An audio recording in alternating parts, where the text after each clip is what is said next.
Well, I hope I'm looking at the right spot. It's the last day of August, and although normally one would wait till somewhat later before plucking any honey from a beehive, it's getting, see? Yeah, Mojave agrees. It's getting a little crowded in there, honey-wise. So Mojave the dog says it's time to take some honey out of the hive so that they don't leave me.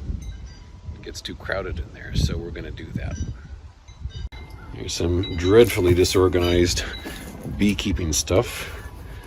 So I'll get just a couple of basics, some gloves and a top and all that. Don't need much. And I think buried down here is my very low-tech tube that I'm going to extract this with.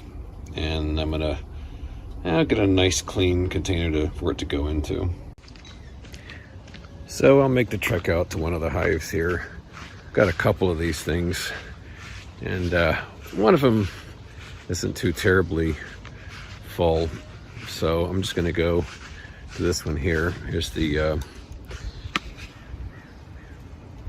that's the front right there. They seem pretty content. There's actually a little window I can open here to give you a peek inside the little devils.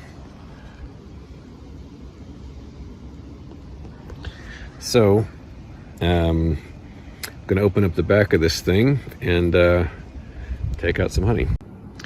This is the back of one of the hives, and the bees are all up in front. They don't even know I'm down here. In fact, there's another window here. I wonder if we can see some in there as well. Yep, look at them go. Hard at work.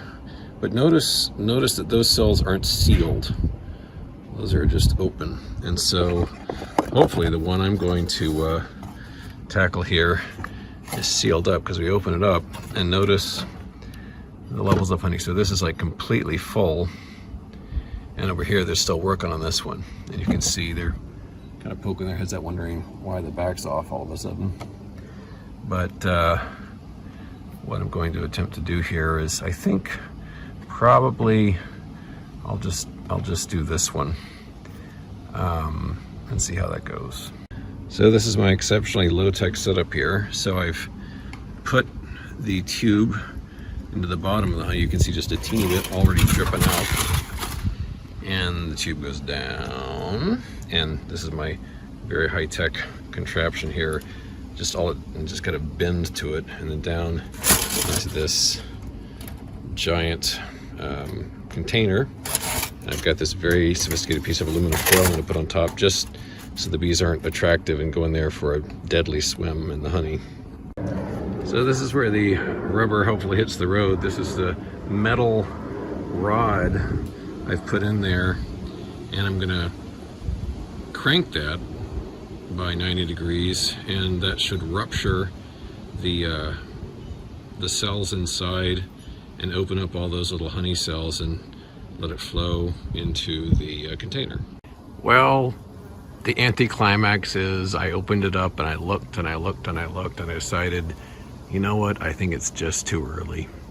Because my fear is that if I crack that thing open and the cells aren't sealed, it's just gonna flood the lower portion of the hive, and the poor innocent bees will get drowned, some of them, and I just can't do that.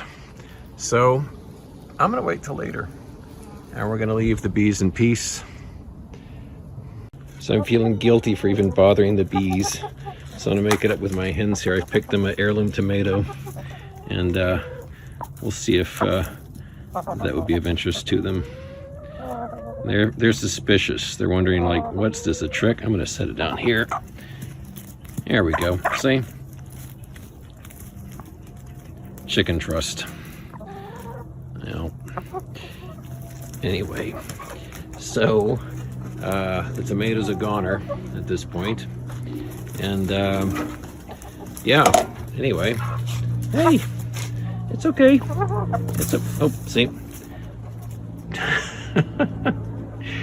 All right, well, that's enough for Night Farm, so we'll do this some other time. Bye.